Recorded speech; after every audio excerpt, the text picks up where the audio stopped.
Good, Candace. Awesome. We will call the meeting to order at 9:00 a.m. this morning. In the true spirit of reconciliation, we acknowledge all those who call this land home now and for thousands of years in the past. May we respect each other and find understanding together and recognize the benefits that this land provides to all of us. Moving down, we have two time commitments this morning. We have a 9 a.m. delegation with our MLA Grant Hunter, and we have a 10 a.m. public hearing. Other than that, we move down to the adoption of our agenda. I believe we have a couple of proposed amendments to our agenda. I would just propose that before our 9 a.m., if we take a quick minute and just have a presentation from STARS that we didn't do last time, so we'll take care of that quick. And then I believe, John, did you have one as well?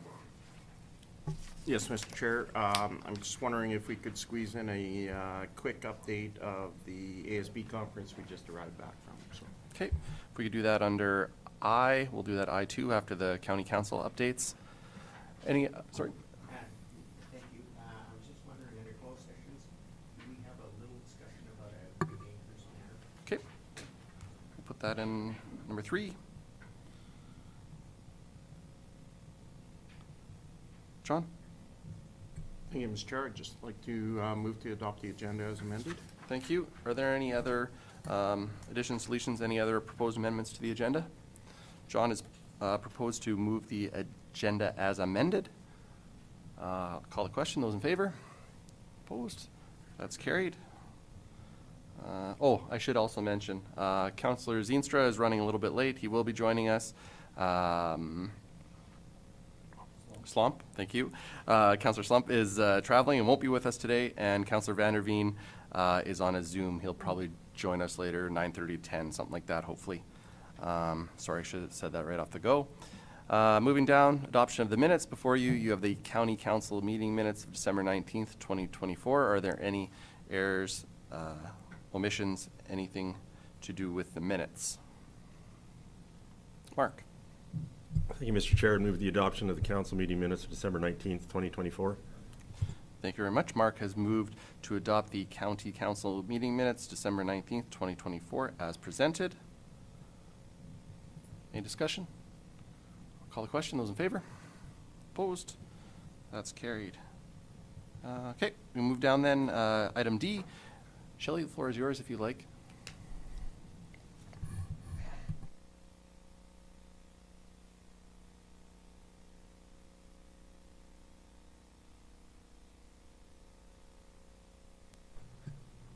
All right. Can you hear me okay? There we go. All right. Well, thank you so much, Council, for having me back for a few minutes this morning.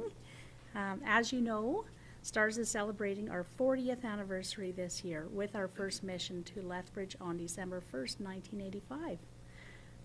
With over 60,000 missions flown to date, we couldn't do this without our donors, and we're very thankful that Lethbridge County has joined the municipal initiative. And in recognition of that, I have something special for you today, a plaque presentation in recognition of our partnership with Lethbridge County. So that's just of our new H-145 helicopter. And I was just wondering if there might be a chance to have a photo op with council. Sure.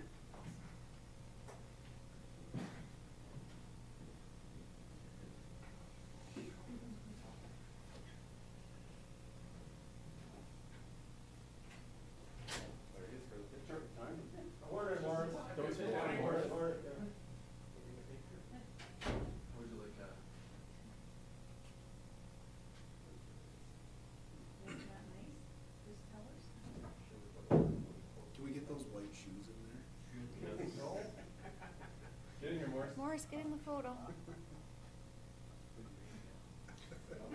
You should get in there to brighten up the picture. Yep.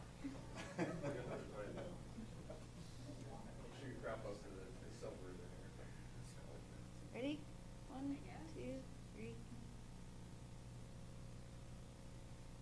Thank you. Thank you.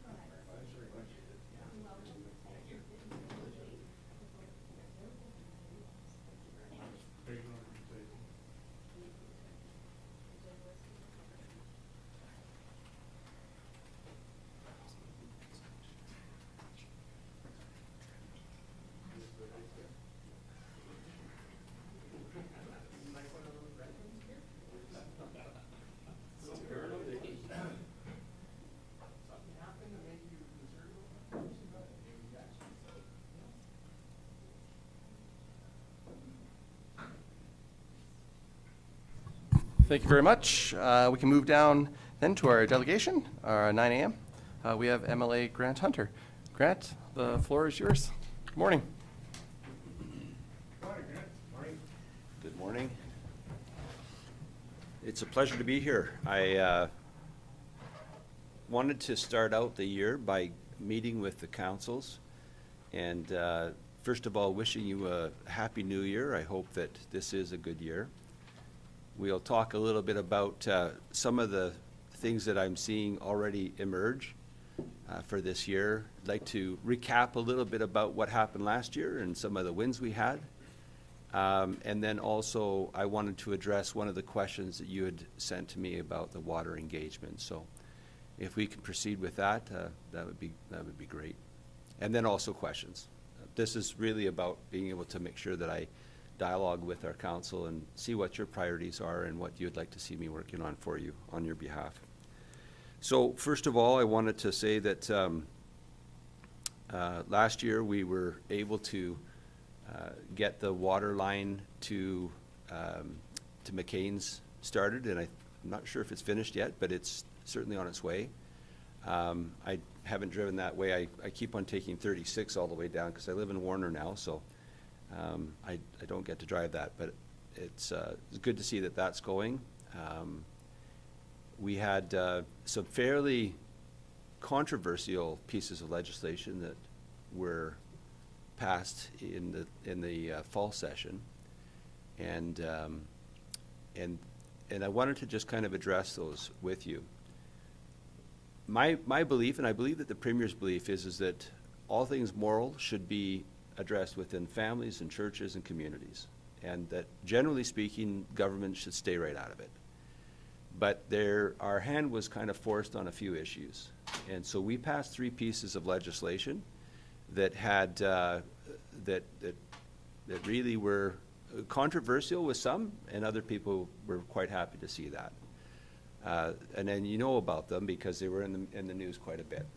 The first piece of legislation we passed was to address if someone wants to change their pronoun in school. We felt it was extremely important to make sure that that the parents were involved. As you know, even within our founding principles within the United Conservative Party, we believe that families are the key fundamental building block of societies, and so parents needed to be involved in that. And so that's one of the pieces that one of the pieces of legislation that we passed. The other piece of legislation that we passed was a health bill that said that any bottom or top surgery or any hormone changes that or hormone treatments that are being done need to be done when you're an adult. And I think that with the hormone treatments after 16, if the parents have been consulted and agree, then they can do those hormone changes. However, those are adult decisions, and we think that when you're an adult, you can make those decisions. When you're a child, that is not something we do. We do this on a regular basis. We tell people when they can drive when they're 16. We tell people when they can buy alcohol or buy cigarettes, when they can gamble. And so this is not uncommon. And then the last piece of legislation that we passed was that no biological male is to play in female sports. And that I saw some video footage of some boxing matches and some rugby matches. I thought honestly that we were going to lose, a lady was going to get killed. And so that is something that you're seeing not just here in our jurisdiction, but across the world. These pieces of legislation are starting to be enacted. I think they're common sense. Again, my preference is that we do not weigh into these issues, that they are determined by families and communities and churches, but we were forced in this situation to move into this space. So we did. All right, so I wanted to just address the water engagement. As some of you, I'm not sure, I believe some of you were at the Fort McLeod engagement. And it was obviously not presented well, and it wasn't received well. And so I quickly contacted the minister, Minister Schultz, a good friend of mine, and I told her that this is what's going on, and she said, look, early in January, we'll make sure we get in and have a conversation with, you know, a question and answer, which is what I heard in Lethbridge, or Fort McLeod. So she actually moved that very quickly and was able to not just have that engagement in Lethbridge in early part of January, but she was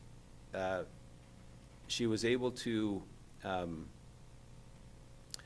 have the dialogue, and she extended also the time that we had for being able to have that dialogue. Today is the last day to be able to present any kind of submissions, and so if you haven't submitted and you want to, you can do that online. But this is, I want you to know there's a couple of things that came from this. Number one, first in time, first in right is not being touched. And I know that that was something that was concerning to many who were on that, in those engagement sessions. That is sacrosanct when it comes to water and water policy. The other thing that I wanted to let you know is that the Water for Life program is not, we're not talking about changing that. So that is a very strong piece of legislation, strong policy that we've used for a long time in Alberta, and it's working. So the engagement really is to see if there's gaps and to really check and ask people and to figure it out. If there are any policy changes, those policy changes, we will go into kind of a stage 2 or a phase 2, where we'll go to the stakeholders and to affected people and bodies and talk with them and figure out what we need to do. But to this point, this was a mandate from the Premier to the Minister to be able to take a look at this. Really what the mandate letter was to actually take a look at interbasin transfers, like to find out whether or not we have any gaps in that or any issues. It's extremely difficult to do interbasin transfers, and we just wanted to find out whether or not that was the right policy now versus back when it was established. So that's the reason why it came. Grant, do you have time for a question? Yep. Go ahead, Cole. Thank you, Mr. Chairman, and thank you, MLA Hunter, for all of your support and advocacy. I know you're very responsive to us on the water engagement. One of the questions and challenges that we have in a rural community with the Water for Life is it's tied to population growth. And so for towns, for cities, they can secure that water license, whereas for rural communities, our investment is so heavy into infrastructure to support our agricultural producers, our commercial industrial, which in turn creates those jobs, and those towns see that that economic growth and population growth. But a huge barrier for us, as you already know, is securing water. But because we can't access those Water for Life agreements, we're accessing water when it's available on the open market. I know that the 10% reduction is supposed to go away, which will be very helpful, but that is exponentially increasing, and to the point where it's become unattainable for us to be able to protect the interest of the region and that growth without access to that water license.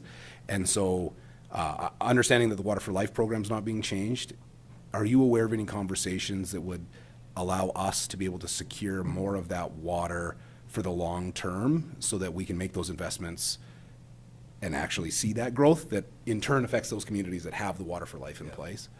Good question. Very valid. I would say that, first of all, at this point, you need to make your submission. So if you've got an idea about how that should be done, how Water for Life should be, then just to tell us, make your presentation. I think there's been over 450 submissions, and 100 and some odd submissions about, ideas about how we can make it better. So if you've got some ideas, Cole, absolutely would love to hear from you, okay? And then, we'll have to, like every submission that I've seen has always got a pro and a con. I mean, there's always someone that's going to be happy about it and someone that's not gonna be happy about it. That's just the way it works with water. So present that, and then, we're gonna have to make some decisions about which way we want to go. But I have always said that absolutely critical is for us to do more storage. And then I certainly saw that in Lethbridge when we had the engagement there. There were lots of people who said, we should not be expanding irrigation. That should not be happening. I shouldn't say lots. There was louder voices saying that to me. And I said to them, well, that expansion is going to come from the expanding of our infrastructure. So, as we expand Chin and we expand these different reservoirs, off-stream and on-stream, we're looking at. I mean, as you know, on-stream is extremely difficult to be able to get through the federal government. But we are looking at all of those things. Until we get to only releasing 50%, which is what our mandated responsibility is to Saskatchewan and to the states. Actually, it's different to the states, sorry. But to Saskatchewan, we need to do more storage. And then that's always been my argument is until I think most years we release about 70%. So we're only using 30%. That extra 20% we need to store as it flows through. And so we as you know, we got some really big wins in the expansion of Chin and some of the other expansions around the area in the south. But I'm still always pushing for more storage in off-stream storage and on-stream storage. Okay, and that's an ongoing thing that is, sometimes we win, sometimes we lose. We made a big win, and so I would be very surprised if we make any more wins. I'll just be full disclosure on this one, because every part of the province is asking for money for their projects and for their priorities.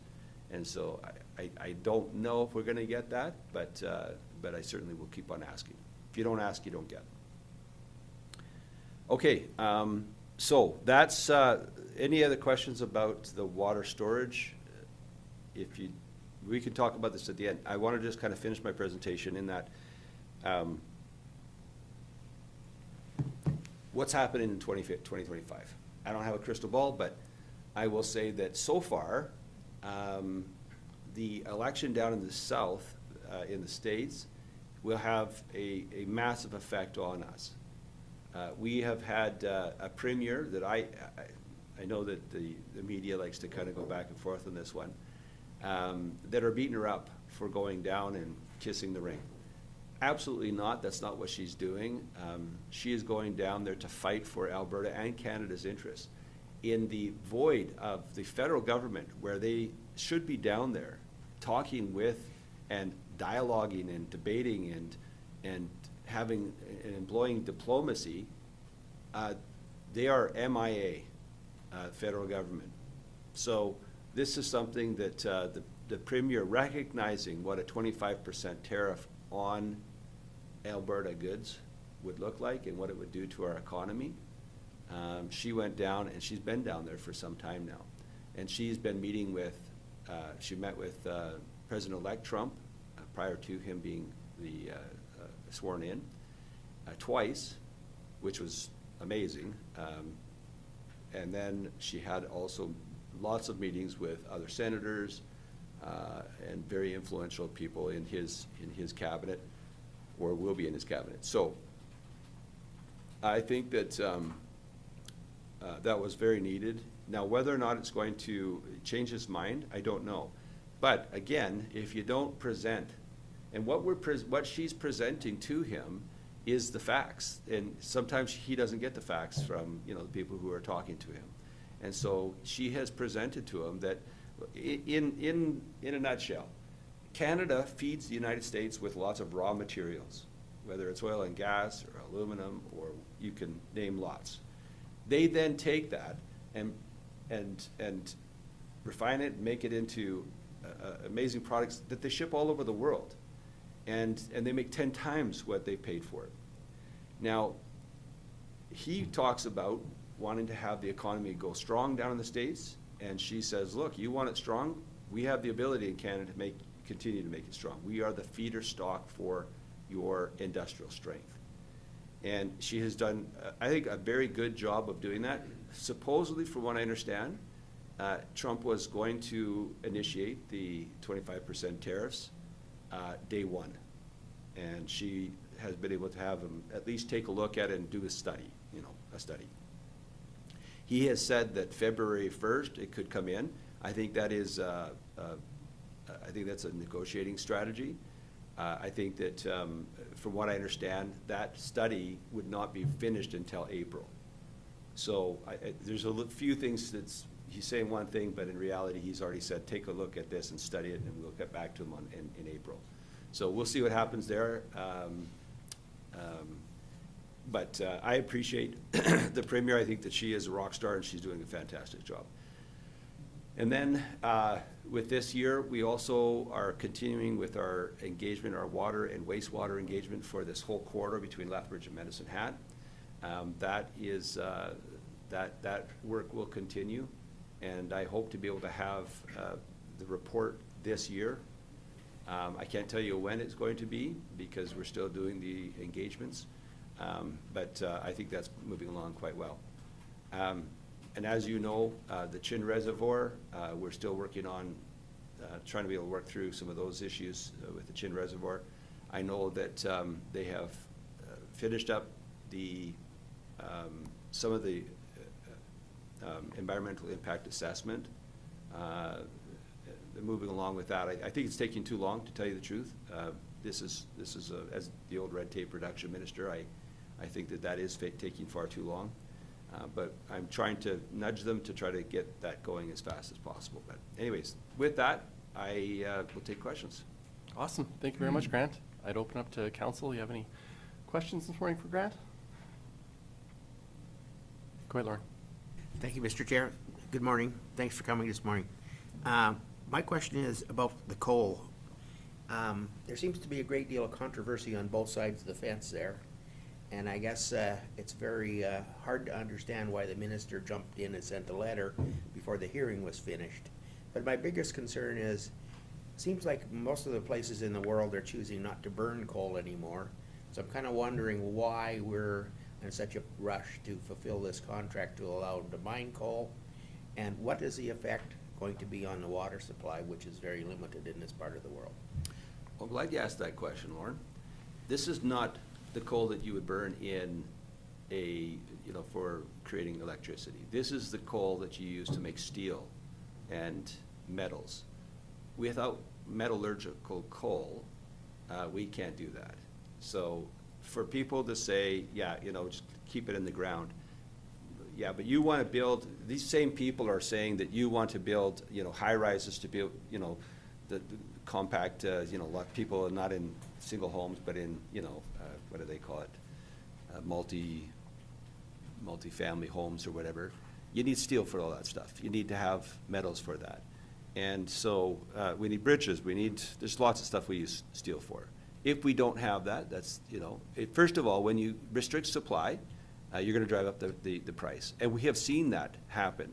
There are very few places that have the grade of and quality of metallurgic coal that we do have in Alberta. And so it is a highly sought after commodity. Now, the minister has been very clear in saying that we have very stringent, so there's two ministers involved. There's Minister Jean, who's in charge of energy, and so he's the one who's pushing for the energy program to be expanded there. But you also have Minister Schultz, who's responsible for environment. So both of them recognize the importance of our water and what our water does downstream, and are not going to compromise that. They've been very clear, but it's interesting that the media and the NDP, the opposition, have spun what Minister Jean has said. Like, he's said straight out, we're not gonna be knocking off tops of mountains, we're not going to be jeopardizing the water downstream, and we're gonna make sure the selenium's mitigated. Now, the question that continues to come up is can you mitigate selenium? And that was really, if you went to that meeting in Lethbridge, it really dominated that conversation, which is unfortunate because there was a lot of people there that wanted to ask questions about specifically, water policy versus coal policy. And so it dominated that, and it was unfortunate. But, well, let's just be clear. Right now, what's being asked for is testing. So to test, to do testing. It's not being asked, what the company is not asking to ramp up. So that's important to know. Second of all, it's important to know that that is an old metallurgical coal mine. So he has said no new metallurgical coal mines. And it's right in there in his release. But again, this has become very politicized, unfortunately. And so I would just, there's some policy papers that have been released by the ministry. I would ask everybody to read those so that you can be well aware of what our policy is. And I've always said, if you can find a jurisdiction that has more stringent environmental rules when it comes to metallurgical coal mining, tell me what they are, where they are, and we can take a look at better practices. But we have some of the most stringent rules when it comes to metallurgical coal in the world. So again, and I've challenged those who come up to me and say, we're ruining the water. Show me where we've got gaps, and if there's other jurisdictions that have better than us, then great. Okay. John, go ahead. Thank you, Mr. Chair. Not a question, Grant, but just more of a statement of appreciation for your advocacy efforts for the region and for agriculture, for irrigation, and especially for your advocacy efforts to bring in value adds to the region, because the value add is really where I think the future is for the region. It's allowing us to take the raw agricultural products and turn them into something that's significantly more valuable, drives more jobs. Obviously, from a municipal standpoint, drives more tax revenue, which allows us to do better quality service to our ratepayers. So thank you for that. Well, I appreciate that, John. Look, I said this however many years ago when I pitched the whole idea of expanding irrigation so we could have these agri-food processors come in, that there's many mouths to feed in this world, and a solid, stable, predictable region like ours can feed them. We do very well at economies of scale. We do very well at doing things big, and so I really believe that. And there's so much more expansion that we can do. We are facing some major headwinds right now. Like Trump is talking about red tape reduction of 10 to 1. So for every one piece of legislation, he's going to get rid of 10. He's set up the DOGE, the Department of Government Efficiencies, where they're going to find lots of efficiencies and cut the size of government extensively. They're talking about, he said this just the other day when he was talking to the World Economic Forum, that he was going to bring back the accelerated capital write-down, which in my opinion was massive win for them over there. When that happens, companies then have to make a decision about where their capital flow is going to go. And I want them to come here, and we want them to come here, but are we going to be able to compete and be competitive with jurisdictions like the United States? And that is something that now we are elevating the talk with our Premier and with Pierre Poilievre.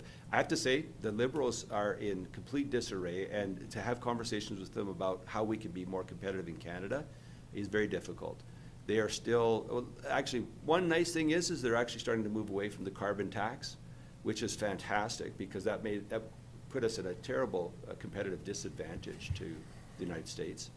But we still have a government that is so committed to some of these policies that are making us uncompetitive. Even the capital gains increases that they're talking about, 66% capital gains tax, makes us uncompetitive with other jurisdictions.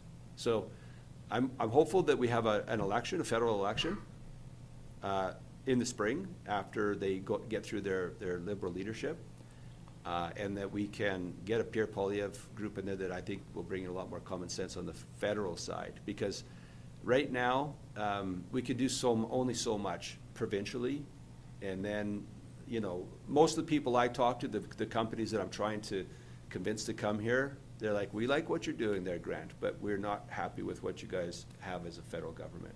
So that's kind of what we're struggling with right now. So some big things happening this year. We'll have to be very strong in our response, and I think that Pierre Poilievre has said that he will be strong. He'll be competitive with what the United States is doing. So I'm hopeful, John, that we can keep this going. Because we build that infrastructure. I promised, you know, when I said, hey, if you give us that money to build that infrastructure, we'll bring in those agri-food processors. And so I want to deliver that. I made a promise to these guys, if they give us that money, that we'll do that. So, but there's lots of things involved, as you can tell. Any other questions for Grant? Thank you very much, Grant. We do always appreciate when you make some time for us. I wanna thank you for the work around the water engagement. I know you've taken a lot of time to work with the surrounding municipalities, with the irrigation districts, to understand our concerns here in the region. I know you were at the one in Fort Macleod, you were in Lethbridge, so appreciate you being present and contributing to that. I think everyone's asked or said asked the question, said the statement, but I am hopeful that the path forward is one that focuses on availability, like you said, making more water available, because water for life. Water is life here in Southern Alberta. I know you've talked about that many times. We're in a desert here, and so it is critical that we have that water not only for the agri-food processing, but for everything else that comes with that, to grow our communities, to keep them sustainable, to grow and attract investment, and I think really be the engine for the province and for the country. So I think we have a lot of opportunity here. I'm not a scientist. I don't know how how all these things interact with the water and our source water, but I think you've heard loud and clear the importance of protecting that source water, and I do think we have an opportunity there to do some great things. And then as the water flows down, I think we have taken the stance of, we want to support our irrigation districts. They're key for everything that happens down here, so we want to support our irrigation districts. We're gonna support them and advocate for them. And then on the potable side, like you mentioned, we're excited about the potential that lies ahead in the region through the corridor, what that looks like, how we can come to a place where hopefully again we can make more water available. And then when you're talking about input and having those discussions, I would just say that a comment I would have is just, we need to get to a better place where there's less gatekeeping of water. Water is a key resource for everyone, and when you have a couple of bad actors in a region that want to gatekeep, control that water, it just makes it hard for everyone else. And at the end of the day, we are so much better together moving forward. We're so much better when we look at the region and not just one single entity. So I'm hopeful that we can get to a place where we can understand the importance of not just picking winners, and making sure that we can all work together and really all succeed. Because I think at the end of the day, when we do that, I think that gives the province the opportunity to then thrive and again be that engine that Canada needs. Because as you said, I fear we've become a little bit listless, not only from a leadership perspective federally, but also just in general. So I think we can be that engine down here. Agreed. So Tori, I wouldn't, sorry, Mr. Reeve, I wouldn't mind having maybe a conversation with you. You said that there are some gatekeepers. I'd like to know a little bit more information about that. We don't have to do that right now, but maybe we can take that offline and chat. Absolutely. But look, I want you to think about it. I mean, if you think that we're not common sense, then maybe what I'm going to say will fall on deaf ears. But I think we are trying to be common sense.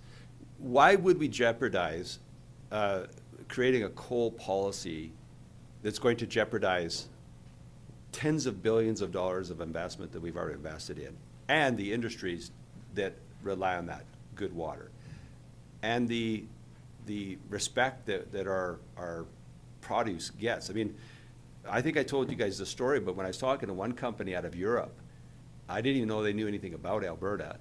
And I was telling him about all the value proposition, the reasons why we're so good at this and that. And he says, no, sir, I will tell you that this is great what you're telling me, but you have the best water in the world coming out of those eastern slopes. He knew that in Europe. And you know, we take that for granted because we do have some of the best water in the world coming out of the eastern slopes. There's very little that is in between us and what goes onto the fields here and into our food stuffs. So we take that seriously. If you know, I know that Minister Schultz knows that. I know that Minister Jeans, even though he's from Fort McMurray and you know, it's a long ways away, the guy was, you know, a leadership candidate. He knows lots of people down here. He has farmers specifically calling him and telling him that. He called me up one day and he says, what kind of message is being sent down there? Because he says, I don't know why. I keep on saying what we're trying to do, and yet people are calling me saying something completely different. So I think he gets it as well. So we're going to be common sense about this. We're going to make sure that we don't jeopardize the tens of billions of dollars of industry that we have that rely on that good quality water, okay? Awesome. Anything else, guys? Thank you, Grant. We appreciate your time. Thank you so much.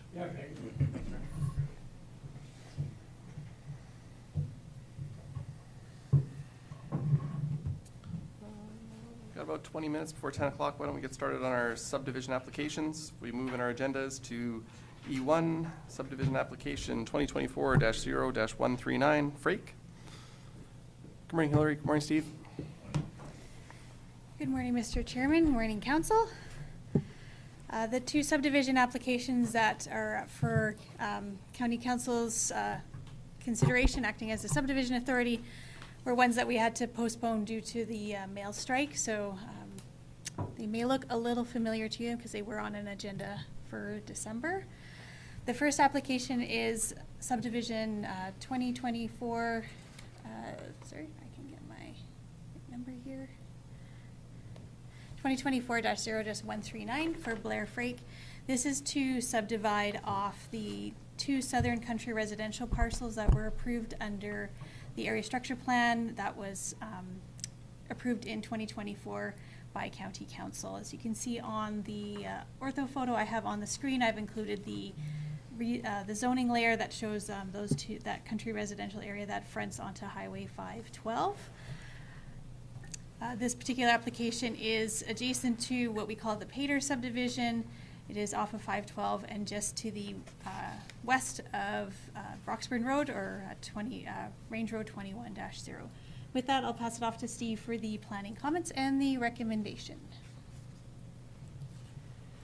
Good morning. This first application in front of you is an application to create two group country residential lots, one at 2.99 and one at 4.3 acres in size, from two very long and linear titles, just to the east side of the Peter subdivision there is described. This application is in accordance with the countryside area structure plan, which council will be familiar with, passed last year with bylaw number 23-021, which was part of that proposal. You will see a second part coming forward to this. If not, your next meeting will be probably the March, first meeting in March there, to deal with that north portion. The remnant portion, which is zoned to direct control. That part is more of a mixed use of light industrial business with residents. But this is the first component of that area structure plan, just to create these two lots at the south end. The west proposed lot 1 is a vacant portion of land, while the east lot 2 contains an existing dwelling there. The split where the property line is occurring aligns with the area structure plan. For this application, we're really just creating one new residential lot. The existing residence is managed by their on-site sewage and the rural water co-op for water. As part of this application, both lots currently have direct access to 512. As part of this proposal, which was outlined in the area structure plan, and also if you saw the comments from Alberta Transportation, part of this application involves that westerly lot will remove its access and have to take its access from the west off the internal subdivision road that goes into the Peter subdivision. As well as part of this proposal, it is included as part of the stormwater drainage plan that was created for the overall area structure plan and the lots that will be created on the north side. So as part of this application, there are some drainage easements that will be need to be registered as part of a drainage plan as well with the subdivision to work in conjunction what's going to happen to the north here coming forward. As a part of this application circulation, we did receive 2 comments from adjacent landowners. They're in your packages, items F and G. One was from the neighbor to the east, who's opposed to the proposal. The comments they submitted was largely the same comments that was, it is the same comments that was submitted to council as part of the rezoning application and the area structure plan last year that was adopted. Is generally opposed to the development. And the other one is from the neighbor to the west side of the road, who had concerns about the ditch on the east side of the road and it being filled in and how that might affect his drainage on his property. As part of this application's proposal, the developer landowner is not filling in that ditch on the east side of the road. That's not part of what's happening with this proposal, and as mentioned, this application, they do have a drainage plan, which is in conjunction with the lots to the north and the drainage plan, how that works. That ditch is actually on the east side of that road. That used to be a SMRID ditch on the east side there, and it's not part of this proposal, and this proposal is not changing that. So. So with that, and looking at the application itself, Transportation did provide their comments there in regards to the access that will have to be addressed as part of this application. The application in front of you, it does conform to the area structure plan that was adopted. As well, it does meet the group country residential policies in the land use bylaw as well. So on that basis, I have recommended an approval to you there with the draft resolution, and there's about 9 conditions on this one. As part of this application, it also involves the payment of municipal reserve on the 2 lots here being created. So the market value came in at $20,000 per acre, so that equals to approximately $14,500 in a municipal reserve payment. The other part is that as part of this process that we'll put a deferred reserve caveat on the remainder, and then when the other subdivision comes forward, that MR will be dealt with at that time on the northern portion as a separate as part of the next application. So the conditions on this would be your standard that taxes, any outstanding taxes paid up to date. A development agreement have to be entered into with Lethbridge County. Part of that obviously will involve the transportation requirements on the access there from 512. The subdivision final plans have to be provided. The 5th condition deals with the stormwater drainage. The 6 has to deal with the drainage right-of-ways and the easements provided in accordance with that stormwater management plans, as well as the area structure plan had outlined architectural controls to be applied. And the 8th condition also deals with the transportation in that part of this application as well, that a service road along the frontage, 30 meters wide, has to be dedicated by caveat. So that means it doesn't have to be physically provided at this time, but it's just registered on title to protect it for the future. So based on those 9 recommended conditions and the payment of the municipal reserve, I've recommended approval to you. And with that, part of it also, I should mention, with that new application coming, if this application is going to be finalized before the second part of this application involves that the east lot would be cut off, the northern portion, and it wouldn't be touching any road. So that'd have to be consolidated with the west portion, so that it has access to the West Pater Road.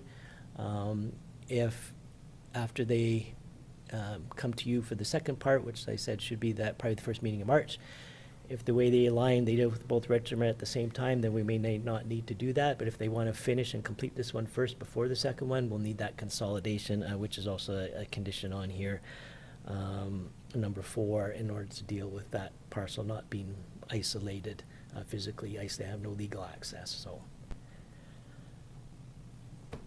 Thank you very much, Steve. I'd open up to council. Go ahead, John. And Warren. Thank you, Mr. Chair. I'm just looking at the aerials that we have with the package and on lot 1, and there appears to be some structures that the north boundary line intersects, actually on lot 1 and both lot 2. And I'm just wondering if that's just maybe because we're dealing with an older aerial, or whether there are actual structures that are still existing there, and whether there's any concern with them encroaching onto the other parcels. Thank you, Councillor Kurbis, through the chair. So on page 23 of the agenda package, it does show the detailed survey.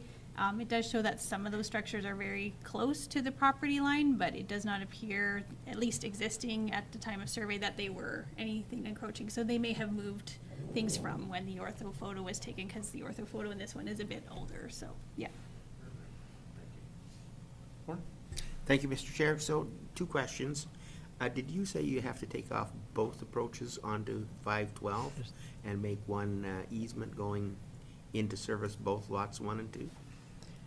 Or did I catch you wrong? Yeah, Councillor Hickey, through the chair, that for now, just the west one has to be removed and the east one can remain. But at some time in the future, as what transportation says, it's a temporary access. So at some time in the future, if it's pulled where that caveat's registered, then the service road has to go in there to provide those access to those parcels. So as part of the development agreement, that will be reflected in there, that at such time when it gets triggered, that'll have to be removed and go through through the service road. But for this particular application right now, the east one can remain, and the west one has to be removed and come from the west. And then part 2 was, when I look at the bigger diagram of the remainder of the title, what does there's a long skinny piece going up to the north, and it has +1. They both have the same numbers. Is that already a separate title, or is that just something a surveyor does? Yeah, that's just the way it's registered at land titles. Oh. Based on how you split a block, and if it's done at the same time, one title would be maybe sends in 0 or whatever number it is, and the next one is the +1. So it's just the land title system, but they are 2 separate titles. They are 2 separate. Yeah. Yes. Yeah. Go ahead, John. Thank you, Mr. Chair. I was just going to move that subdivision application 2024-0-139 be approved, subject to the conditions that outlined in the draft resolution. Thank you, John. John has moved the recommendation the subdivision application 2024-0-139 be approved, subject to the conditions as outlined in the draft resolution. Is there any further discussion? Any further questions? Oh, sorry. Sorry, I was slow. If there's none, I'll call the question. Those in favor? Those opposed? That's carried.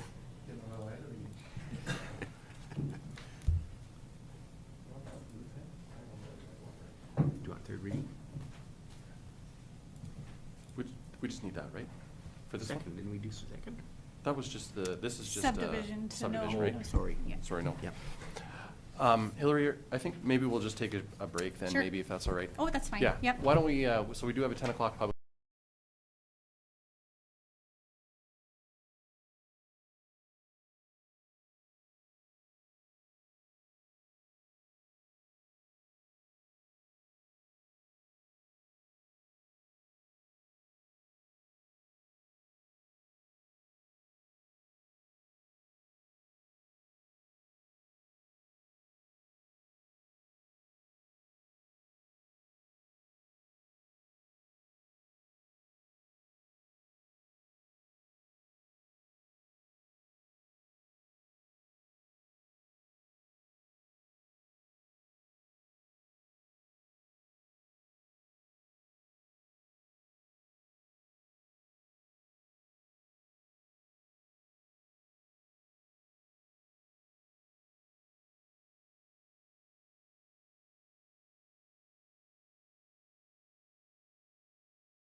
Awesome. We will call our meeting back to order at 10:04 a.m. this morning. We move in our agendas to item F, public hearings.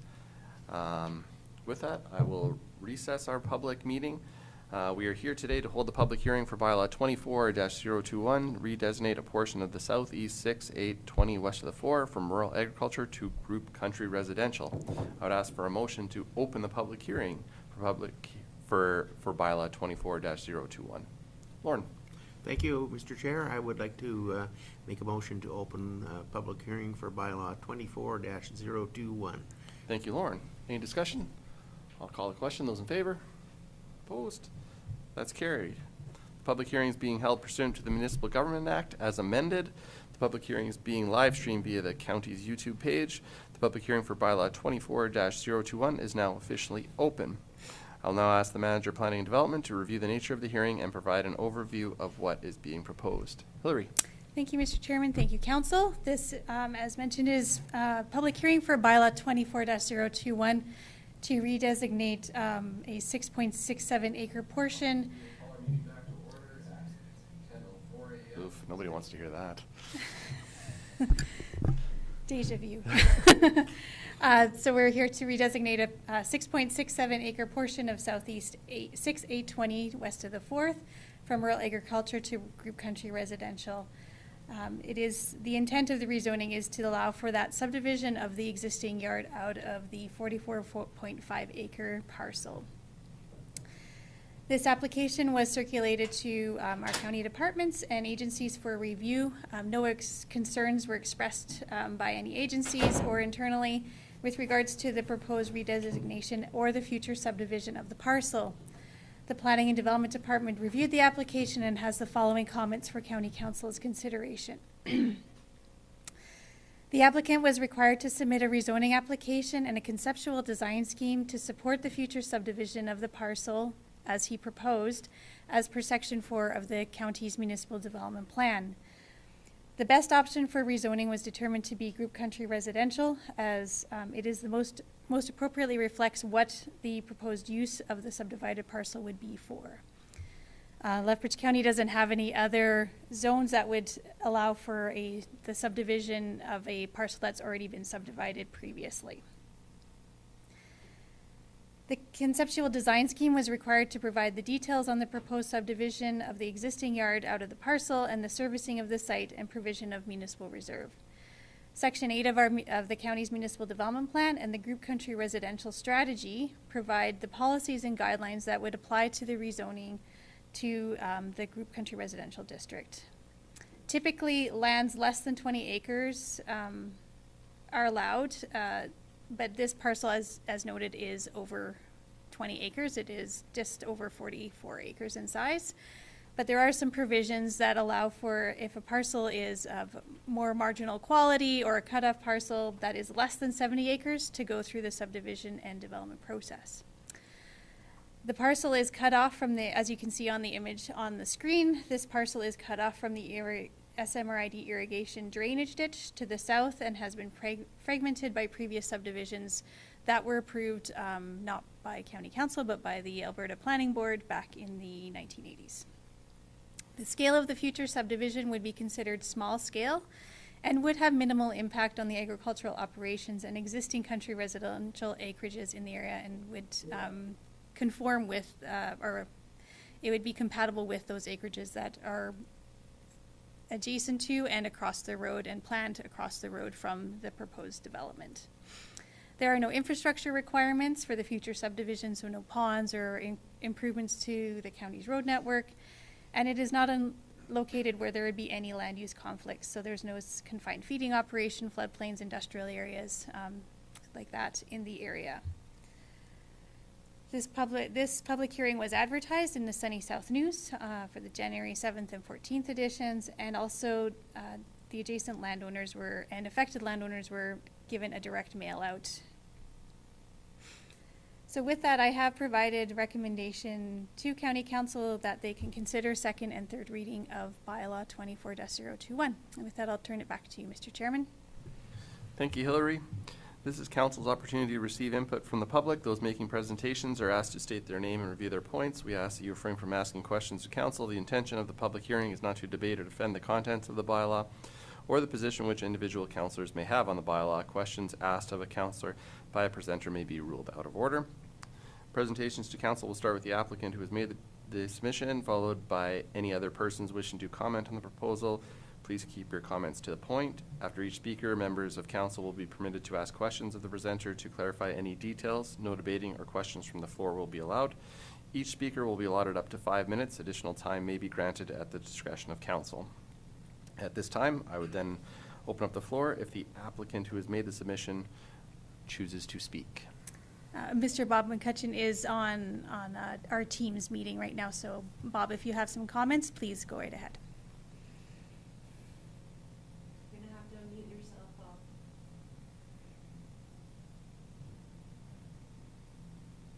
Sorry, I'm sorry, the purpose of me doing this is just to get rid of, I guess, some work and just have a little bit of farmland to grow hay for my horses and some cattle.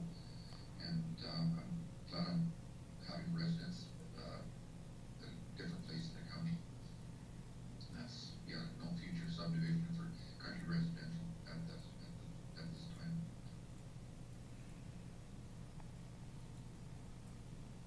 Thank you very much.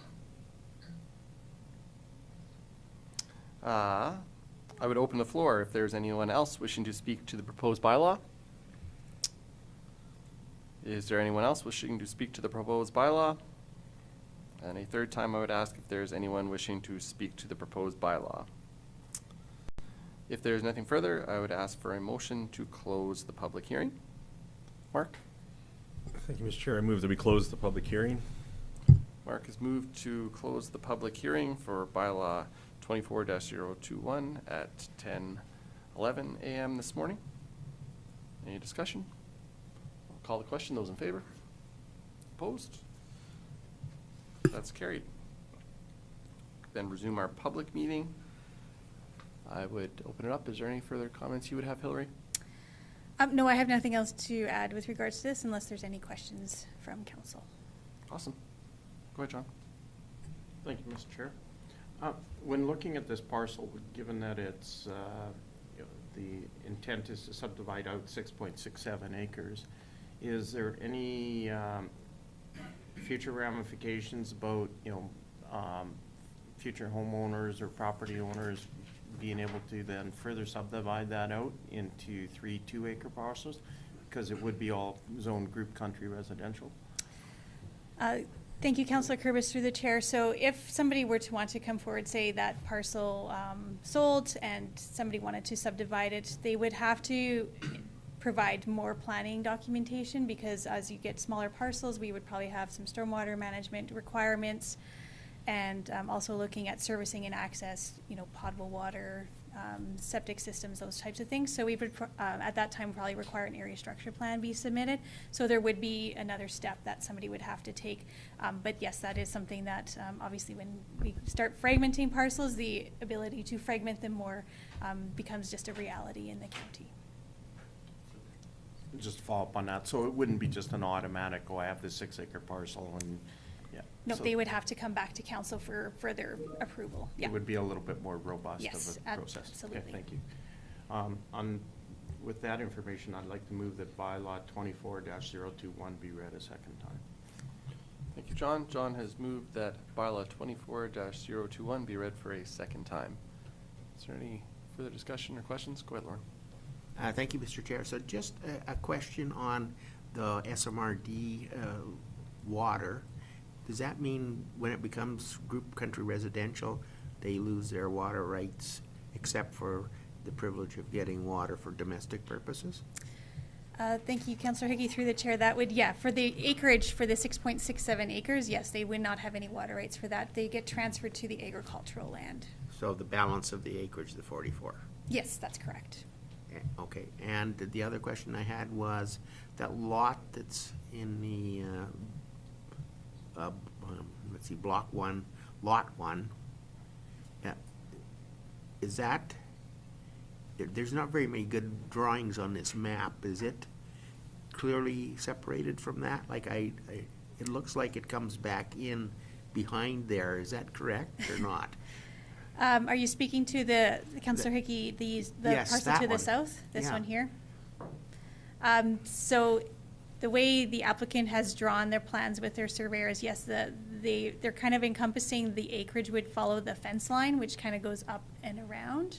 Okay. This, so it would go a little bit past that particular parcel to the south. Oh, okay. I got you now. Okay, thank you. Sorry. Are there any other questions? John has moved the bylaw 24-021 be read for a second time. Call a question. Those in favor? Those opposed? That's carried. Lauren? I would move bylaw 24-021 be read for a third time. Thank you, Lauren. Lauren has moved that bylaw 24-021 be read for a third time. Is there any further discussion? Call the question. Those in favor? Opposed? That's carried. Thank you, Hillary. Thank you. Move back up and finish off our subdivision applications for today. Thanks, Candace.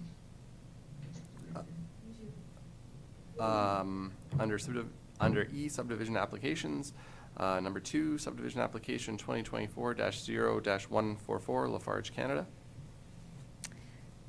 Thank you, Mr. Chairman. This final subdivision for today is to do a reconfiguration of titles between the coulee land area where there is an existing residence, and then where the Lafarge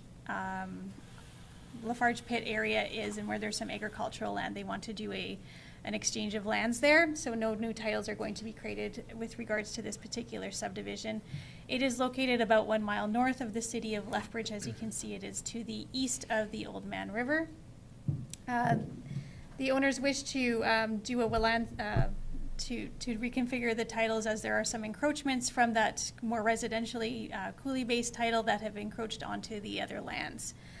And with that, I will let Steve go through the rest of the planning comments and the recommendation.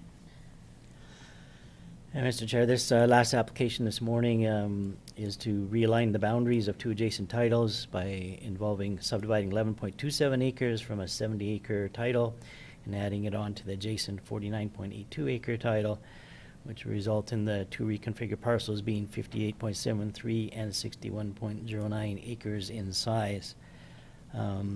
As I explained, the intended purpose is to realign the properties between them, and particularly the property line, in order to address some land use and encroachment issues between the 2 properties. It's 2 different landowners, and the landowners have made an agreement to enable this land swap and reconfiguration.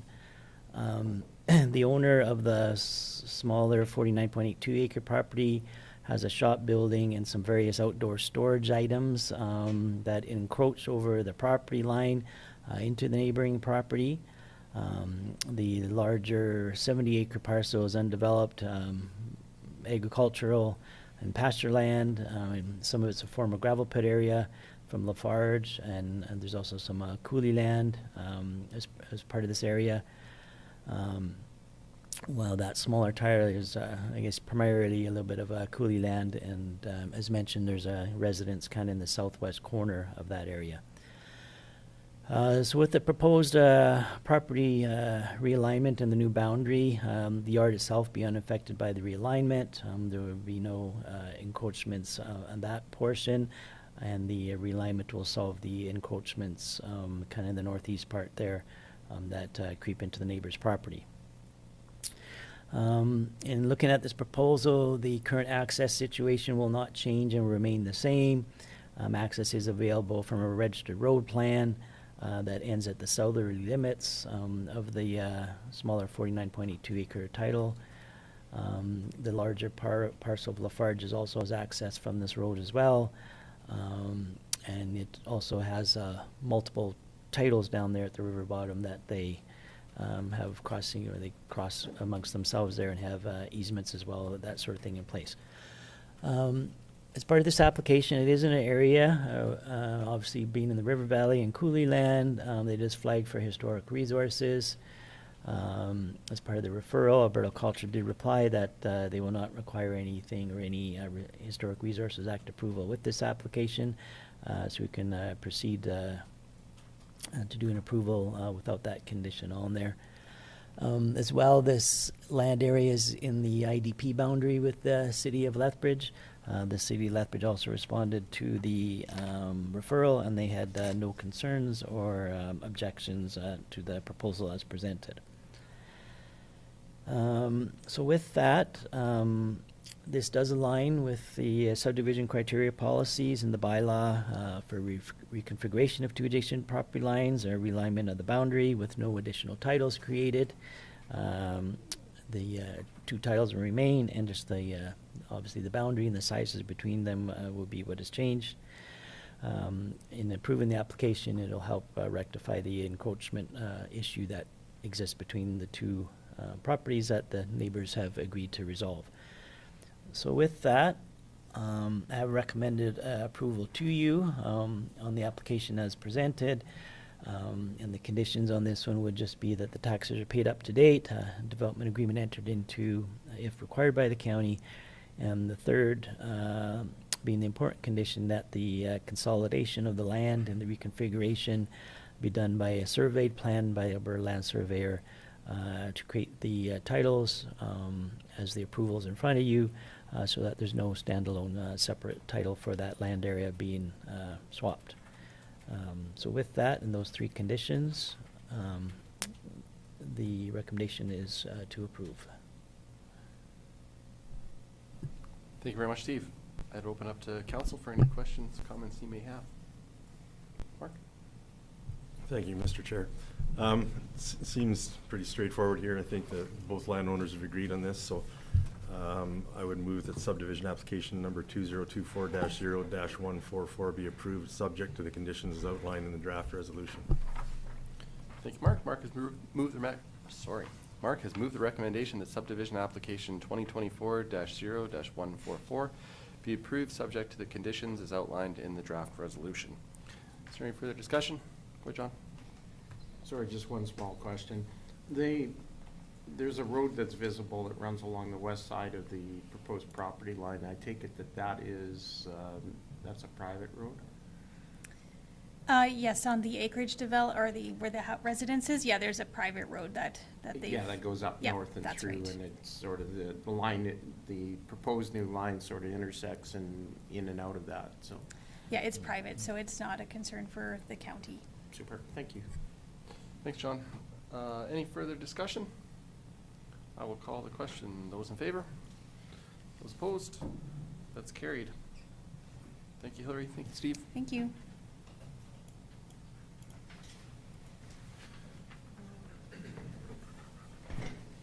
Move down into our department reports. G1, Development and Infrastructure. G1.1, Bylaw 25-002, the 2025 Utility Rate Bylaw. Morning, Devin. Morning, Mr. Chairman and Council. I'm here to present to you the 2025 Utility Rate Bylaw. So through the annual budget process, the utility rates are reviewed and adjusted to reflect any anticipated increases for the upcoming year and to ensure cost recovery of operations is maintained. Any increases that have been determined by administration are included with the budget and are presented to Council during budget deliberations for implementation in the upcoming year. When considering the utility rate adjustments, the county follows any increases imposed by the city of Lethbridge, as they are the ones that treat the county's water. The city of Lethbridge set a target of 2% water rate increase and 3% wastewater increases for 2025, and the bylaw reflects those changes. Administration reviews asset managed replacements and factors these future costs for reserve amount considerations. They are based on numerous factors such as tangible capital asset policy, field level assessments, and industry standards for life cycle replacement. The utility rate bylaw has been amended and attached for Council to review and approve to align with the budget. Just to note that the current proposed rates take into consideration normal annual operating parameters with consideration for past year's water usage. If water restrictions are placed on water users under the current bylaw, there will likely be a decrease in revenues, and this will impact the overall utility budget. At this time, the extent of that is unknown, but just wanted to put that note out because last year we were in a a drought, and we did have some voluntary water restrictions, which did impact our consumption. So just a bit of, just some noted change for 2025 within the bylaw, a 2% increase, as I mentioned, for all water consumption. The Frontier Industrial Park, which was completed, and we already are seeing some development there, has been added to the schedule of fees. The capital recovery sewer surcharge for the Hamlet of Monarch debenture was removed as that debenture ended in 2024. And a 3% increase has been applied to Fairview and the Rave Industrial Park wastewater services to reflect the increased charges from the city of Lethbridge. These increases, as I mentioned, mainly reflect the city's rate increase for water and wastewater that was increased for 2025. The proposed rate changes will allow the county to offset the utility department's costs while still maintaining cost recovery for operations, including annual transfers for utility infrastructure upgrades. Another thing to note in the changes, the base fees being charged have been rounded to the nearest $50, and I'll maybe just defer to Haley to provide some background on that. Mr. Chairman and Council, just wanted to simplify in terms of system calculations, and so we were just rounding and adjusting just to clean up the rates a little bit, so just for simplicity's sake. Thank you. So an alternative is the rate increase could be changed as per council's direction to differing amounts than what is contained within the current bylaw. A pro to that is no change to utility rate users for 2025 potentially, but the con is the annual budget would need to be changed, which will reduce the cost recovery revenue. So with that, the recommendations that we have before you today is to read this bylaw a first, second, and third time. And with that, I will pass it back to you, Mr. Chairman. Thank you, Devin. I'd open up to council for any questions you might have regarding the 2025 utility rate bylaw. Good, Lauren. Thank you, Mr. Chair. So roughly, say a hamlet, what would their average cost increase be per household? Is it going to be? So it'll be for water 2% on consumption. Your base, if they have a base charge, it's very, very minimal difference because we're just rounding to the nearest $50, but it'll be a 2% increase on consumption. Do you have a rough idea of what that would be for a Yeah, that's what I household? was. An average household? Yeah. I'm not sure, can we look up a average household bill? It's 21 cubes. 21 cubes? And then the current, let's see, I'd have to. 21 cubes is current, and then, sorry, I just have to look up the rates.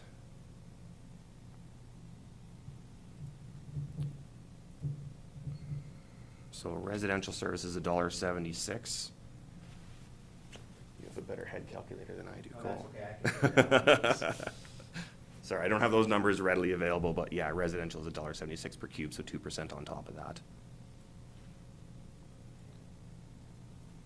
Any other questions for Devin? About 73 cents. Thank you. Anything else? If not, how would you like to proceed? Go ahead, John.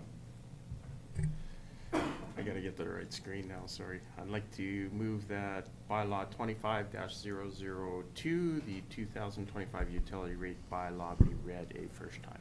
Thank you, John. John has moved that bylaw 25-002, the 2025 utility rate bylaw, be read for a first time. Is there any discussion? Call the question. Those in favor? Opposed? That's carried. Second reading. Mark? Thank you, Mr. Chair. I move that bylaw 25-002-2025 utility rate bylaw be read a second time. Thank you, Mark. Mark has moved that bylaw 25-002, the 2025 utility rate bylaw, be read for a second time. Is there any discussion? Call the question. Those in favor? Opposed? It's carried. And consideration of third reading. Good clause. Yeah, thank you, Mr. Chairman. I'll move that council consider third reading of bylaw 25-002-2025 utility rate bylaw. Thank you, Claus. Claus has moved the council consider third reading of bylaw 25-002, the 2025 utility rate bylaw. This does need to be a unanimous vote for us to proceed to third. Is there any discussion? Call the question. Those in favor? Opposed? That is carried. Lauren? Thank you, Mr. Chair. I would move third reading of bylaw 25-002. Thank you, Lauren. Lauren has moved that bylaw 25-002, the 2025 utility rate bylaw, be read for a third time. Any discussion? Call the question. Those in favor? Opposed? That's carried. Thank you, Devin. Thank you. Moving down, G1.2, our capital projects update. Devin. Thank you, Mr. Chairman. So I'm here to present the first update of the year for the county's capital projects. This report provides a brief update as of January 15th, 2025 on the ongoing capital projects within the county, outlining their progress, challenges, and any significant changes. A simplified breakdown of each project is included with high-level timelines and updates within the attached document. The purpose of this update is to ensure council remains informed on the status of these projects. The capital project update ensures that elected officials are kept informed and updated on ongoing projects. Based on previous feedback from council, the following update schedule will be generally adhered to. So January/February, I'll bring a brief update to council. In April or May, I'll bring the second update, which will be more detailed. July and August will be the third update, which again will be a brief update. And in October or November, a detailed update for the final one for the year. And if council wants to see anything different, please let me know, but that's, I believe, kind of what we discussed at the last meeting. So with that, I'll just kind of point you towards the attachment, which lists the capital projects and their statuses. So the first one being the Eastern Industrial Transmission Pipeline. That project is imminently going to be complete. All the infrastructure is in the ground. Really what we're working on right now is a sequencing plan to turn over from the old pipeline to the new pipeline, some site restoration and things like that. We do have a vault to put in the spring when New Age comes back, a turnout for a customer along the way, but imminently McCain will be on that new line and be pulling from the Eastern Industrial Transmission Pipeline instead of the existing pipeline. And I believe we have a meeting next week just to go over that sequencing plan on how we're gonna turn that water off on one line and on the other line while maintaining McCain's operations. So, yeah, like I said, we're going to be completed very soon on that one. The next four, the administration roof replacement, McNally Road reconstruction, the Rave Industrial Park upgrades, and bridge file 79598 are all completed and they are currently in the warranty phase. Bridge file 79601 replacement, that project was awarded to McNally and we're just in the pre-construction phase right now with construction probably starting up within the next few weeks. Bridge file 70758 and 79230 are in the detailed design phase right now. 70758 is not crossing a canal, so we're not limited by the off-season of the irrigation district. And 79230 is the large bridge that is near the KIP marshalling yard, and that is the repair on that bridge file. The Westview Road cement stabilization is completed, and we are in the warranty phase on that project. The Shaughnessy Lagoon and Road Upgrades project, we are in the detailed design phase right now, and we did resubmit the AMWWP grant application, and we are just waiting to hear back on the status of that.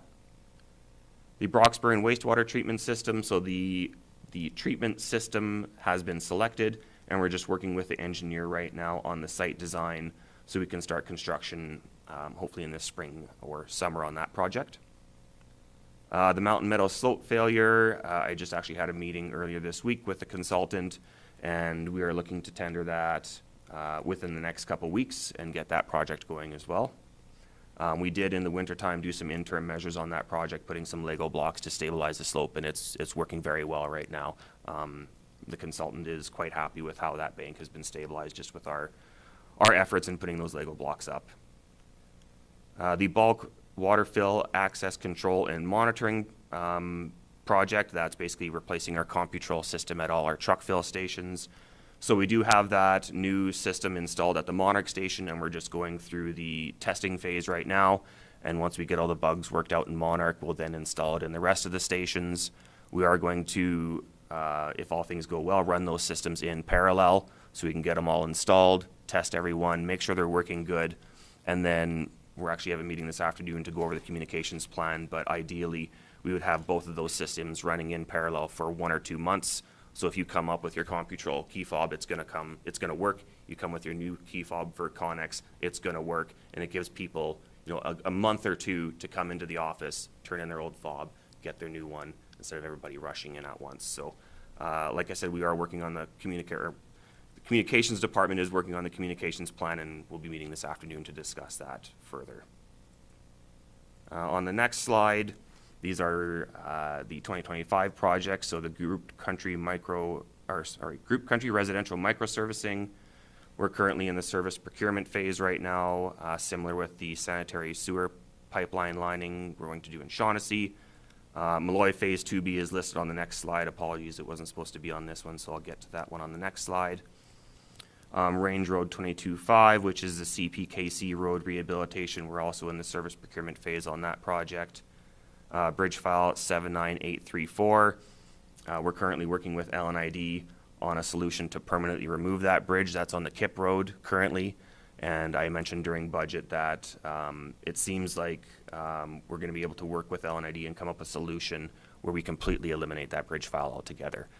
So that's a great collaborative story for us to, you know, working with our irrigation districts and eliminating a bridge file that we never have to replace again. So, and then the Broxburn raw water quality enhancement, we're in the service procurement phase, and we're also submitting a grant for that project as well, and that's to basically increase the water quality at the Broxburn raw water reservoir.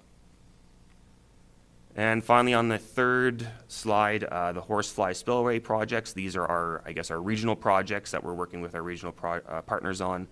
The horsefly spillway, so phase 1 is complete. That's from Tabor Lake to the Oldman River. Phase 2 is in the land acquisition and engineering phase, so that's the portion from the Tabor Lake up to the horsefly spillway. And then the phase 3, which is the horsefly spillway bypass, is currently under construction right now, and DeGraff is working on that. Malloy Phase 2B, so the raw water redeployment is, construction is currently underway with Dennis Dirtworks working on that one. And then the South Coaldale Stormwater Management Facility, we are currently in the detailed design and request for qualification phase, so we are pre-qualifying contractors for that project.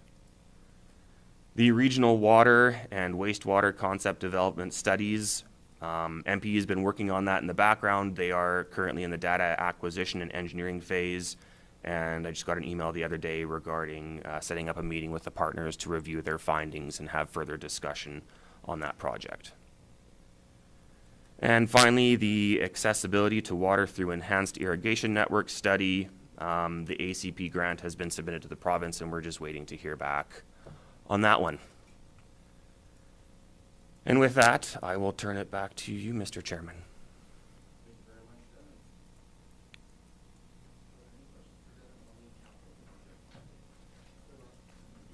Thank you, Mr. Chair. So, just two questions.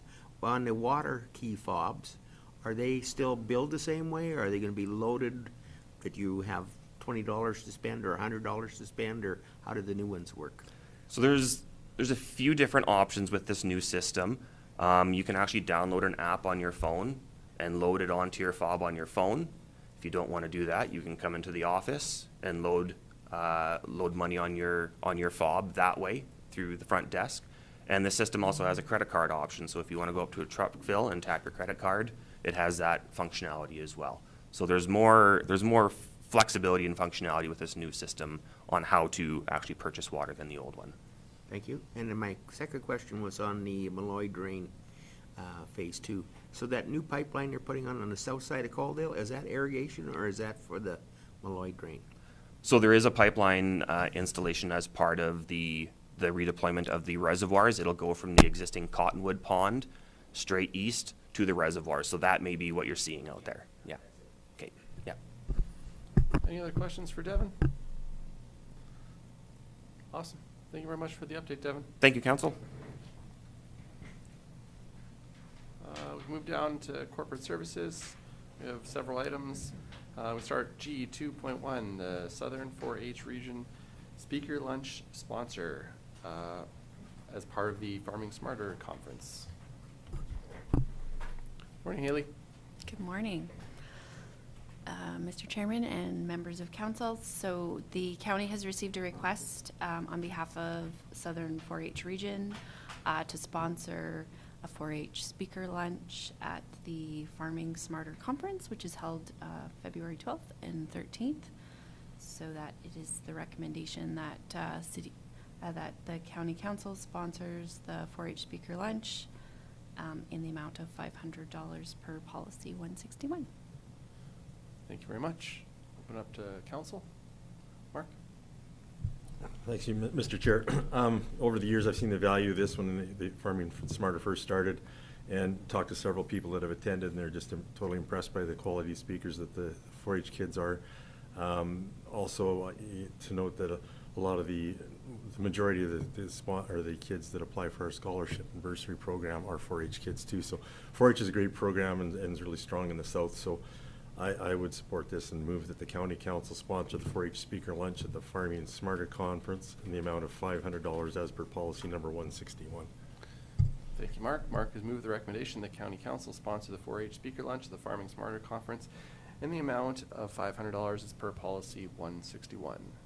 Any further discussion? Call the question. Those in favor? Opposed? That's carried. Number 2, G2.2, the Oldman Watershed Council funding request.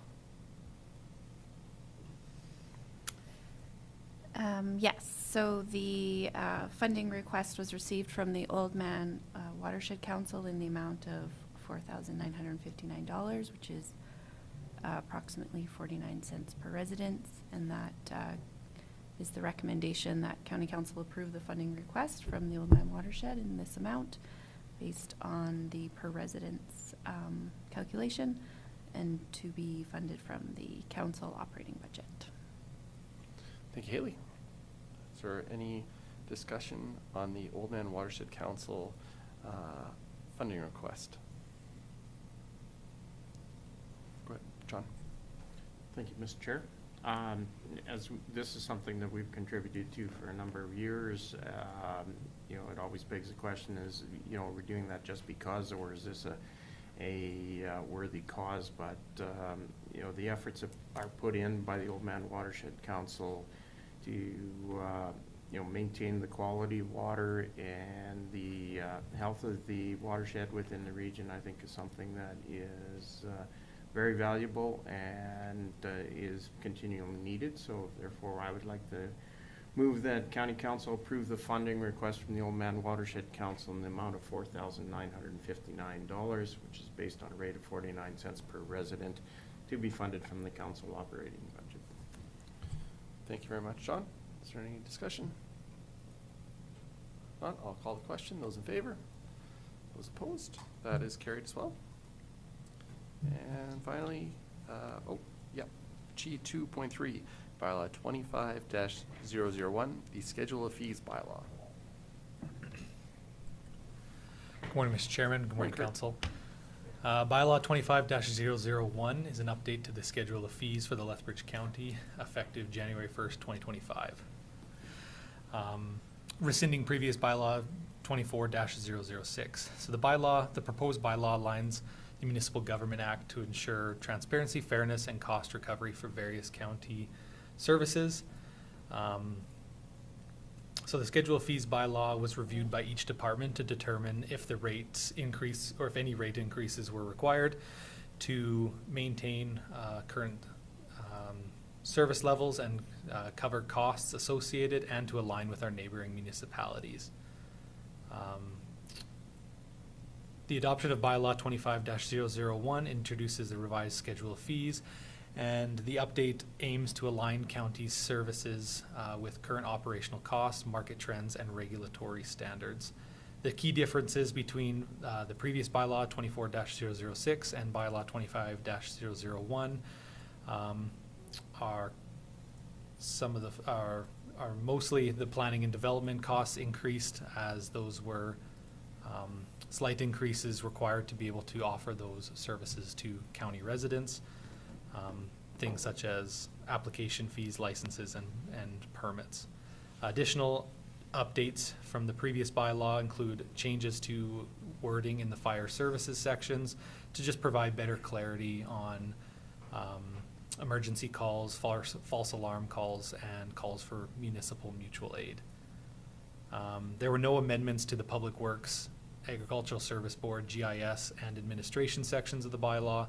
These departments will be doing a thorough review of their fees over the next year to provide more accurate suggestions for increases to the schedule of fees bylaws going forward. I guess finally, some alternatives here for council. Council may modify the changes or the fees or make changes to the suggested increases, or council can continue with the previous rates set. Thank you. Thank you, Kurt. I'd open up to council for any questions or discussion you might have.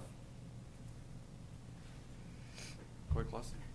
Yeah, thank you, Mr. Chairman. I'll move that bylaw 25-001 schedule of fees bylaw be read the first time. Thank you, Claus. Claus has moved that bylaw 25-001, the schedule of fees bylaw, be read for a first time. Is there any further discussion? Call the question. Those in favor? Those opposed? It's carried. Second reading. John? Thank you, Mr. Chair. I'd like to move that bylaw 25-001 be read a second time. Thank you, John. John has moved the bylaw 25-001, schedule of fees bylaw, be read for a second time. Any discussion? Call the question. Those in favor? Opposed? That's carried. And to consider, Mark? Thank you, Mr. Chair. I'd like to move the council consider reading bylaw 25-001, schedule of fees bylaw, a third time. Thank you, Mark. Mark has moved the council consider reading bylaw 25-001, schedule of fees bylaw, for a third time. Any discussion? Call the question. Those in favor? Those opposed? That's carried. And third reading. Lauren? I would move the third reading of the schedule of fees for bylaw 25-001 for the third time. Thank you, Lauren. Lauren has moved that bylaw 25-001, schedule of fees bylaw, be read for a third time. Any discussion? Call the question. Those in favor? Those opposed? That's carried. Thank you very much, Kurt. Thank you very much, Haley. Administration, G 3.1, Health Professional Attraction and Retention Committee Funding Request. Morning, Cole. Good morning. Thank you, Mr. Chairman. So the Health Professional Attraction and Retention Committee has successfully secured new medical and dental professionals for Pitcher Butte and the surrounding community in Lethbridge County, following the retirement of key practitioners. To honor the retiring professionals and welcome the new ones, the committee is organizing a meet and greet event. The total estimated cost of the event is $2,000, with a request for $1,000 in funding from Lethbridge County Council. Based on the advocacy efforts that County Council has done in recruiting and attracting new medical practitioners, as well as the joint partnership advocacy that we've done with the city, it is our recommendation that Council approve the allocation of $1,000 to assist with the costs of the meet and greet event organized by the Health Professional Attraction and Retention Committee on March 29th, 2025. Thank you, Cole. Is there any questions? If not, how would you like to proceed? Go ahead, Lauren.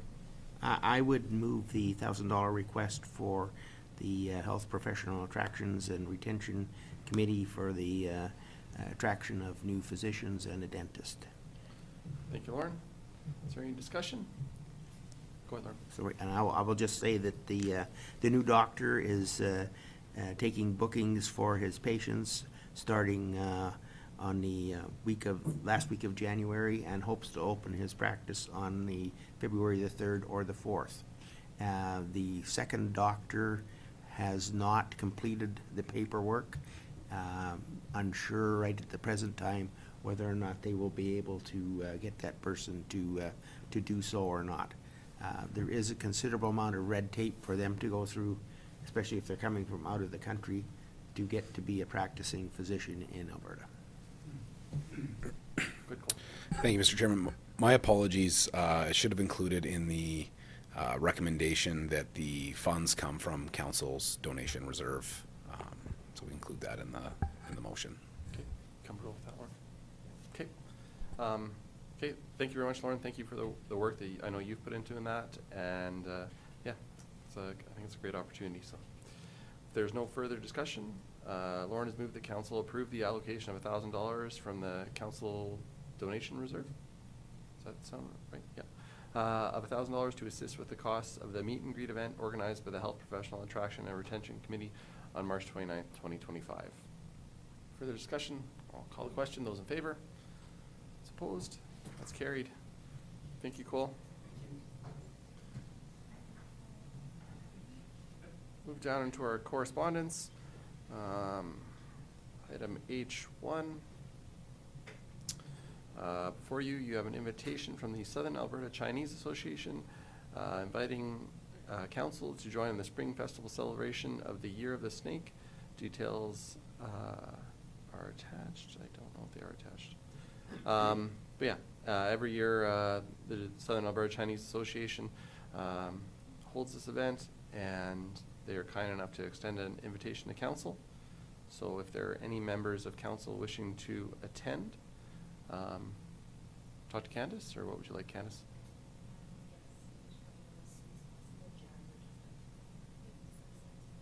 Okay, go ahead, Laura. What day is it? Because I forgot already. January. February 8th? Okay. Thank you. Okay, any other discussion on that one? And then we had our, sorry, go ahead, John. Meeting oh no, this is within their boundaries, so we're not needing a resolution. Yeah, I think we're good. Never mind. That's okay. And then, John, you had your addition. I want to provide an update on ASB, so the floor is yours. Thank you. Let me just open up my email here. I sent to myself. Maybe. Never mind. I'm going to do it off my phone.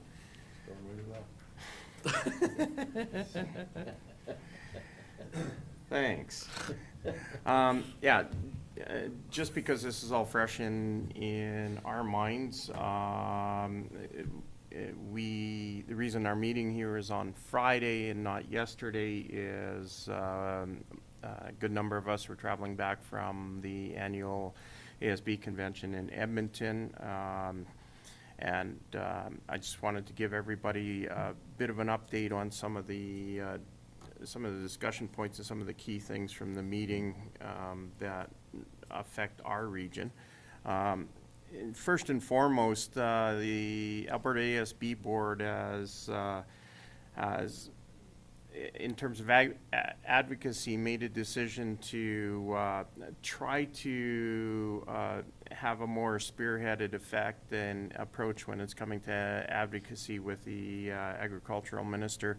The biggest issue with that is when they get meetings with the agricultural minister, they tend to be 15 minutes to a half an hour tops, and there is currently 48 resolutions that are in the queue for advocacy, and some of them tend to be very regional. Some of them tend to have a lower cumulative effect to the province.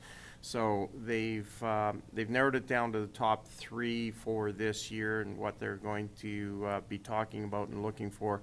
And that was done by way of polling all of the individual agricultural services boards to get a consensus of what are the main issues, the most important issues for them to talk about, so that when they do secure meetings with any of the ministers, they can focus on these specific issues. And that doesn't preclude anybody, if we, any of our municipalities, if we happen to have ministerial time, we can certainly advocate on some of the lesser items if we see fit. But they wanted to make sure that they had a bit of a focused effort. So the top 3 for this year that were concerned province-wide was, number 1 is vet shortage, which should be no surprise to anybody within the agricultural industry. It is a systemic problem across the province. Number 2 was vegetation on the highways and how to take care of that, because that is a provincial responsibility, and in a lot of areas is becoming a fairly significant problem of how to get the vegetation and the weeds cleaned up off of the highways so that it doesn't affect the producers that are bordering the highways. And number 3 is the Richardson Ground Squirrel, and in relationship to measures that we have to put place to try to control them. I'll speak to the Richardson Ground Squirrel issue because there was, we had a deputy minister speak on a couple of these issues. Vet shortage is a long-term issue that is going to take a significant amount of time to correct. There are efforts moving forward, and that vegetation on the highways is ongoing. But the Richardson Ground Squirrel, the biggest issue is whether or not the use of strychnine is going to be coming back. The consensus from pretty well all of the rural municipalities is that they would like to see it coming back. The consensus from all of the government organizations is that is probably never going to happen. The largest reason is that this is a federal edict that has come down, and as a result of the federal edict, there really isn't anybody even producing it in Canada anymore. So even if there was a dramatic change in direction federally, then somebody would have to champion manufacturing it. There just isn't a supply anymore.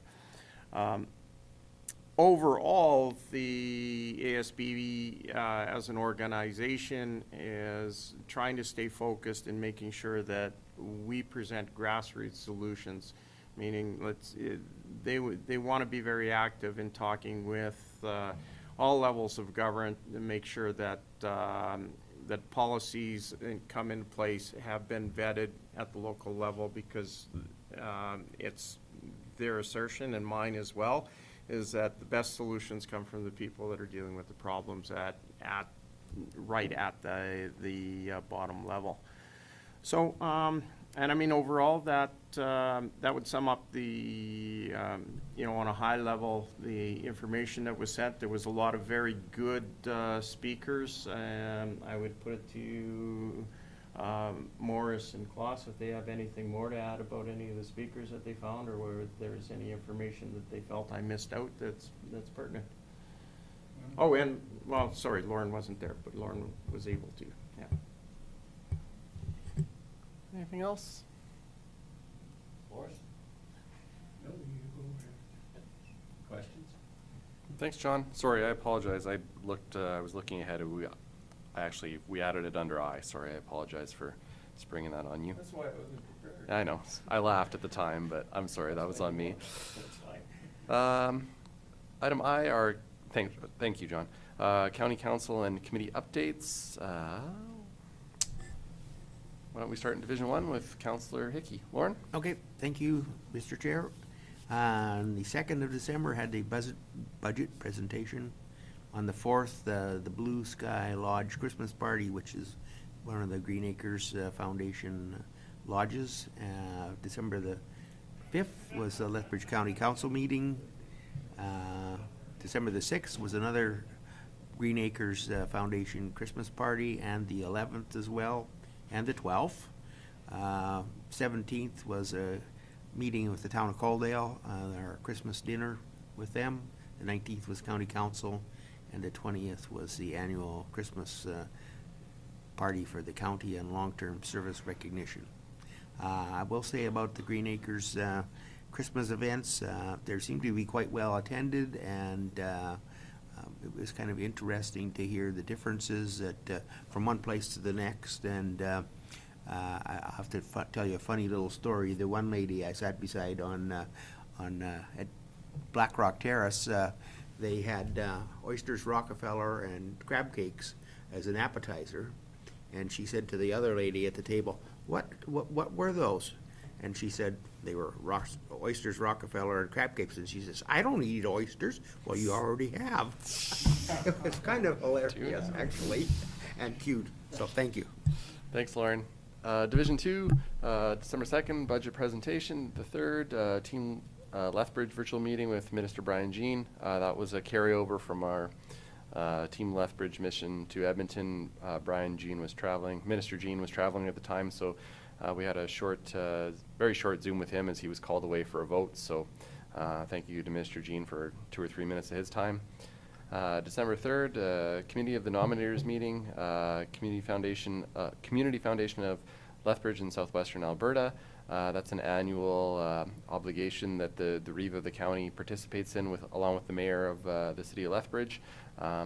It's just amazing the work that the Community Foundation does. Their endowment continues to grow every year because of people that care about Lethbridge in southwestern Alberta, and they make a lot of great investments in the community. From border to border and up north of Claresholm, I believe the area covers now, so a substantial area.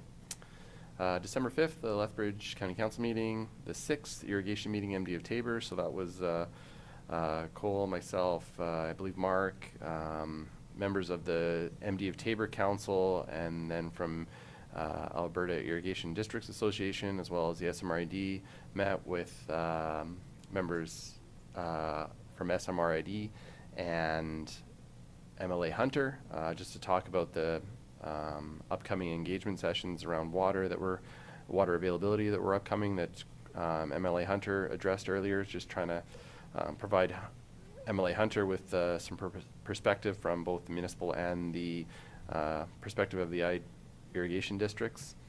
6th, Mayors and Reeves. The 7th, Mayor's Prayer Breakfast. I believe that was the 20th or 25th annual event, held every year. Members representing education, public safety, municipal government, provincial government, federal government, healthcare system, all gather for an annual breakfast. It's a nice event that I've been fortunate to take part in the last 2 years. December 7th, Coldell and District Emergency Services Awards Banquet. They always do a nice job in Coldell. Thank you for the invite there. 9th, Water Availability Open House. That was in Fort McLeod, as MLA Hunter spoke about. It was very well attended, very poorly executed, I would suggest, on the part of Alberta Environment. I think people went in there thinking it was going to be something else, and probably some communication could have resolved a lot of that. But thankfully they did have another open house in Lethbridge that was much more meaningful at the beginning of January. December 16th, met with CAO administration, Morris as the ORSC rep, just to go over some, I guess, concern around funding to ORSC and just the overall sustainability moving forward and what that looks like. And then that was just a pre-meeting to our meeting with the executive director at ORSC the next day. It was good, I think, to maybe have a very open and frank discussion about how us as member municipalities can help support ORSC and the services that ORSC provides to us. And just want to reiterate again how appreciative we are of our relationship with our planner, Steve Hardy, who's here at almost every meeting. Just really grateful to work with Steve and the work he does for ORSC and the work he does on our behalf.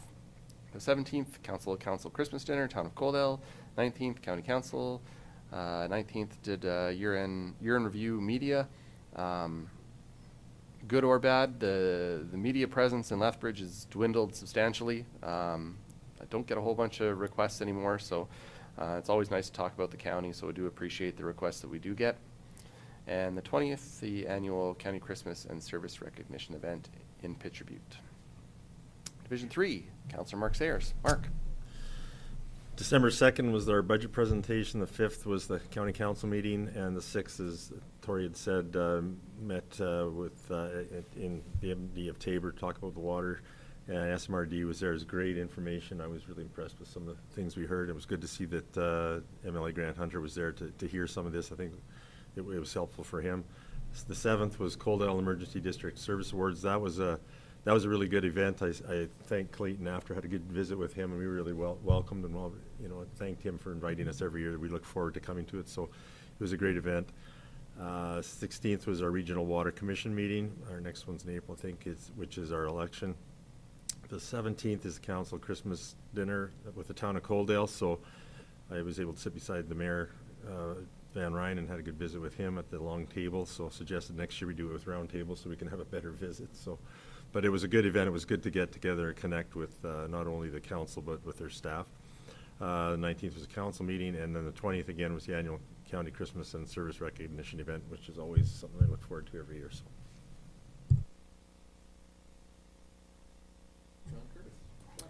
Thank you, Mr. Chair. Well, like everyone else, on December 2nd, I was at the budget presentation. December 3rd, I had my weekly meeting with the Community Futures Executive Director, and then on the 4th, we had a monthly meeting. It was virtual with the Community Futures Executive Director as well as a representative Prairie Scan, just talking about the direction that Community Futures is heading, and sort of a health check-in and what's new and upcoming in that program. December 5th, we had a Lethbridge County Council meeting. December 10th, we had a Water Co-op Liaison Committee, which I very much appreciate, and I think that they appreciate.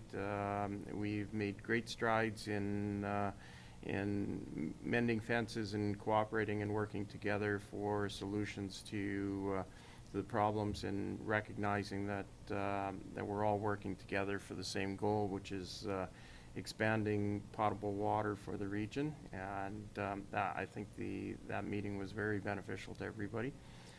December 10th, we also, after that meeting, I had my weekly meeting with Community Futures.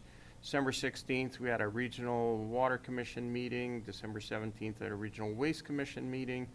And the evening of the 17th, I attended the Council of Council Christmas dinner with the town of Coaldale. Very much appreciate that. Gives us a good opportunity to have discussions with our neighbors at Coaldale and work together for mutual solutions. And it's always nice to break bread with our neighbors. December 18th, again, I had a weekly meeting with Community Futures Executive Director, December 18th, we had our regular monthly meeting of the Board for Community Futures. December 19th, council meeting, and December 20th was our annual country Christmas and service recognition event, of which I, again, for the third year running, took the runner-up prize at the crib tournament. Some point or another, I might actually step myself up one extra level. I had a really good partner this time, but we just couldn't bring it together. It was a professional crib player in Morris, but we just couldn't pull it out for the last game. So, and that is it. Thank you. Thanks, Sean. Division 5, Councillor Slump. The 2nd, budget presentation. The 5th, County Council. 7th, Pitcher Butte Emergency Service Awards Banquet. 9th, Water Availability Open House, Fort Macleod. 17th, Council Christmas, Town of Coaldale. The 19th, Lethbridge County Council meeting. And the 20th, the annual Christmas and Service Recognition event. Division 6, Councillor Vanderveen. Thank you, Mr. Chairman. So December 2nd was budget presentation, and I must say I'm really impressed with staff and everything, the way it went. We went through the thing in one day, and we had it all done. We've had different times that we had over 3 days going at it. So in December 5, we had County Council meeting, and the 17th we had the Regional Waste Commission meeting, and then the 17th we had council to council with Coaldale, and I don't know where John broke his bread, but I didn't break any bread. And December 19th there was council meeting, and December 20th was Christmas recognition party. Thank you, Claus. Division 7, Councillor Zeenstra. Morris. Yeah, Mr. Chairman, on December 2nd, budget presentation, and I think that is about the shortest budget meetings we ever had. When I just got on, I think sometimes it lasted for how many days? Do you remember that? Sometimes 5. But it was not all bad, because at least we met with each other. But anyway, December the 5th, Lethbridge County Council meeting, orders on the 5th, and orders on the 16th, and orders on the 17th, and December the 7th, Council Christmas dinner with Town of Coaldale. It was okay. And December the 19th, Lethbridge County Council meeting, and December the 20th, annual Christmas party again in Pitcher Butte, and I ended up with a terrible